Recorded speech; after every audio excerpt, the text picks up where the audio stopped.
نحمدہ ونصلی علی رسولہ الکریم اما بعد۔ ہیپی لائف چینل کے معزز سامعین و ناظرین اور امت محمدیہ کی مقدس ماں و بہنوں اور بیٹیوں، السلام علیکم ورحمۃ اللہ وبرکاتہ۔ پیارے سامعین و ناظرین، دین اسلام ایک نہایت صاف ستھرا اور پاکیزہ مذہب ہے۔ یہی وہ فطری دین ہے جو قیامت تک آنے والے تمام مسلمانوں کے لیے جامع دستور العمل اور ضابطۂ حیات ہے۔ دین اسلام کے تمام احکامات، تمام ہدایات اور تمام تعلیمات دن کے آفتاب اور شب کے مہتاب سے بھی زیادہ روشن اور واضح ہیں۔ بہت سارے لوگوں نے سفر کے بارے میں پوچھا تھا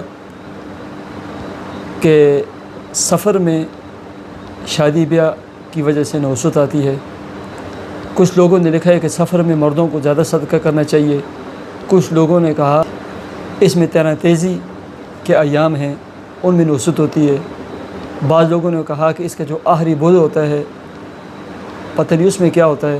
یہ ساری کی ساری باتیں جو ہے نا کم علم اور علماء سے دوری کی وجہ سے آتی ہیں۔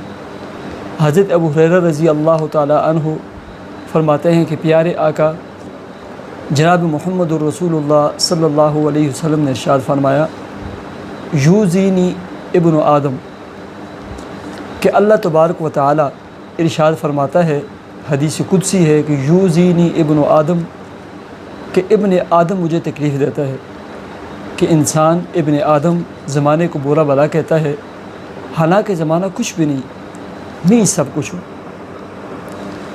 تمام تصرفات میرے قبضہ قدرت میں ہیں اور شب و روز کی گردش میرے حکم سے ہوتی ہے۔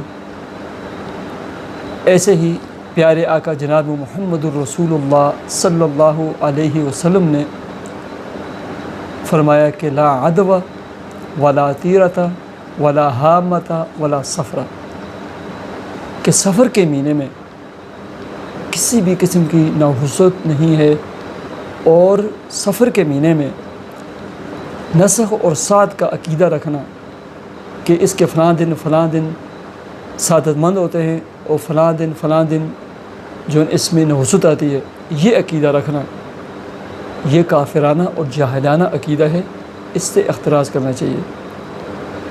دین اسلام اور شریعت میں فضیلت والے دن بہت سارے ہیں، فضیلت والے مہینے بہت سارے ہیں، فضیلت والی گھڑیاں بہت ساری ہیں۔ رمضان ہے، یوم عرفہ ہے، یوم عاشورہ ہے، ٹھیک ہے، لیکن منحوس مہینہ، منحوس ہفتہ، منحوس دن، منحوس گھڑی یہ دین اسلام میں نہیں ہے۔ دور جاہلیت میں یہ لوگوں کا عقیدہ تھا، چونکہ وہ کافر تھے، جاہل تھے۔ جب اسلام ان کے درمیان میں طلوع ہوا تو پیارے آقا جناب محمد الرسول اللہ صلی اللہ علیہ وسلم نے یہ ارشاد فرما کر کہ ولا سفرہ، کہ سفر کے مہینے میں کسی بھی قسم کی کوئی نحوست نہیں ہے، ان کا کلا کما کر دیا۔ لہٰذا آپ جس طرح باقی ایام، باقی مہینوں میں، باقی دنوں میں شادی بیاہ اور دیگر تقریبات کر سکتے ہیں، ایسے ہی سفر کے مہینے میں بھی شادی بیاہ اور دیگر تقریبات کر سکتے ہیں۔ سفر کو منحوس سمجھنا اور یہ عقیدہ رکھنا یہ کافرانہ اور جاہلانہ عقیدہ ہے، اس سے خود بھی احتراز کریں، خود بھی بچیں اور دوسروں کو بھی بچائیں۔